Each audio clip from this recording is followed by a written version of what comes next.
So for today's tutorial, we're going to use this IP address 192.168.1.0 and a /27. So we will identify what is the magic number. We're going to subnet this and we're going to build this network interface here, right here, using switches and routers in Packet Tracer. Before we even get into the subnetting aspect of it, let us just run our cables through this diagram. So I'm going to use a straight through cable to connect to PC1, and you could work with me well as we move on fast Ethernet 0. And the switch will just go into will be used as a relay because we're not really configuring VLANs and so on in this tutorial yet. So we're going to connect the switch to fast Ethernet 01. Right? We'll also take a straight through cable and connect fast Ethernet 11 on the switch and connect this to the router fast Ethernet 00. Between router 1 and router 2, so here's a network by itself, and there's a network in between here, and there's a network in between here too as well. So you could develop like at least 3 networks here between, with this diagram here. So between router 1 and router 2, we're going to set up what you call a serial connection, where router 2 will have the DCEN, the clock rate, serial 2.0, and router 2 will have the serial 2.0, and this will be the DTEN. And because the PC is connecting directly to the router, we're going to use a crossover cable. So you have the PC connect on fast Ethernet 0 and the router fast Ethernet 00. So before we even go about configuring this diagram and so on, let us head back to Notepad first and foremost, and let us first identify what is the magic number for this particular slash notation. Anybody want to tell me what is the magic number? The magic number would be what? And how do I identify the magic number? If we were to type 1 2 3 4 5 6 7 8 1 2 3 4 5 6 7 8 1 2 3 4 5 6 7 8, and we borrow 3 bits. Let me just expand this a little bit. 1 2 3 1 2 3 4 5, right, which brings us to 8 bits. Let me just make sure that I only have 8 bits here. 1 2 3 4 5 6 7 8. So I have an extra one here, so I'm going to delete this one here. Right? So because of the fact that we borrow 3 bits from the host portion of the /24 notation, which is basically /27, our magic number basically going to be 32. And how do we know that the magic number is 32? Because the first bit here, if we were to go from left to right, this will be the 128 bit. 2 to the power 7 is 2 to the power 6, so it's going to be 64, and 2 to the power 5, which gives us 32. So we have 1 2 3 4 5 6 7 8. So we have the magic number here is 32. So you could basically get 8 networks coming out from this /27 notation here as well.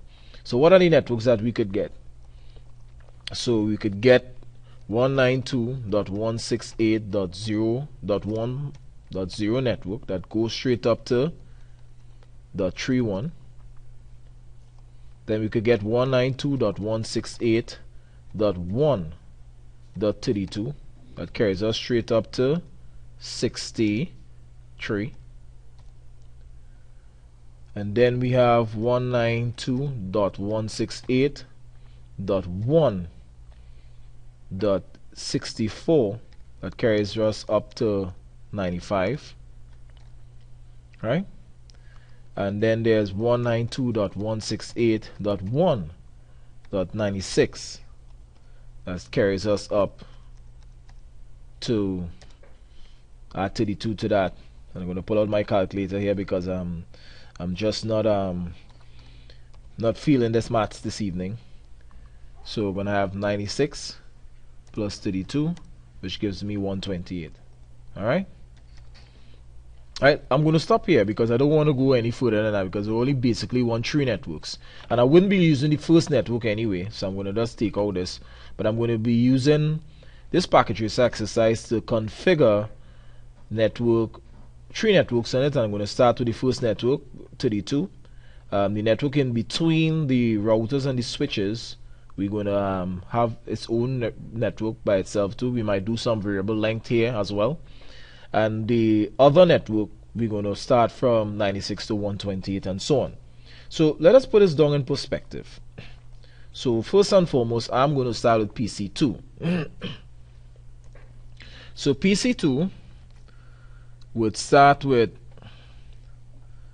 I'm going to give it its first usable address, 192.168.1.33, and in fact 34, and its default gateway, which is the router's address, right, will be 192.168.1.33. So I'm going to give the PC2 default gateway as 33. So basically PC2 here would be 34, right, and its default gateway here, which is fast Ethernet 0/0. So let's put this here in brackets, fast Ethernet 0/0, right, will take up that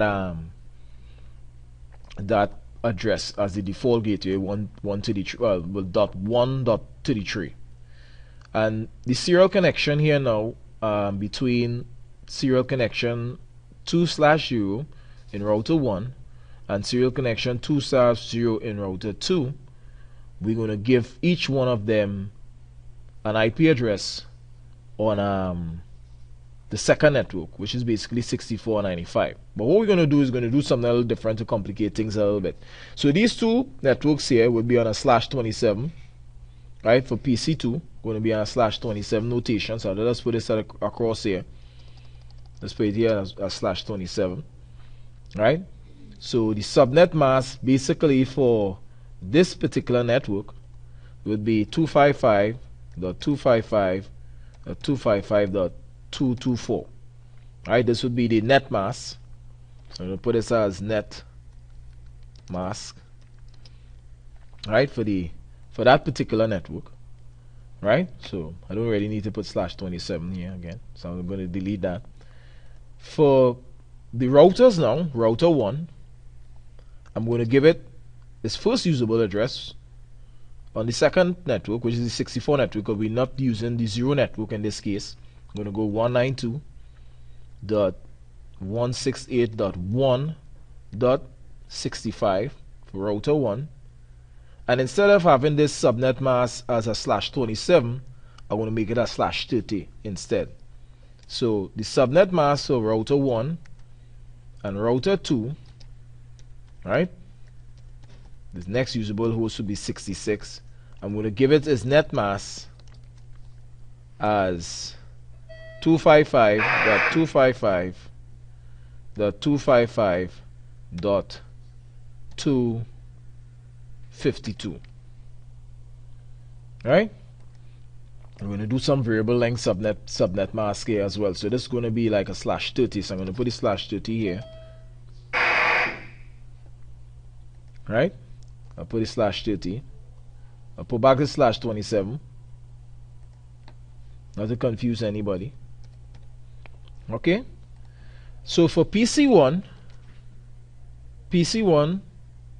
which will take up its IP address, the second usable IP address, because PC1 also has a default gateway, as you can see here.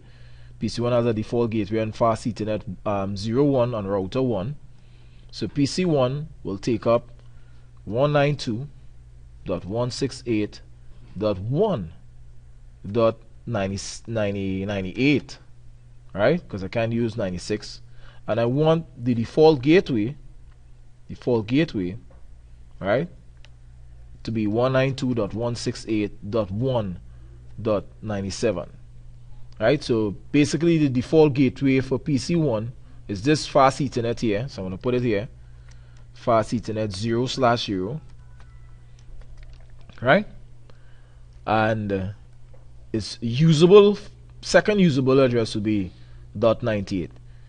So when we come back in the next lesson, we're going to be applying all these subnetting that we do here and apply to the interfaces in Packet Tracer here now, and bring up those interfaces as we go along.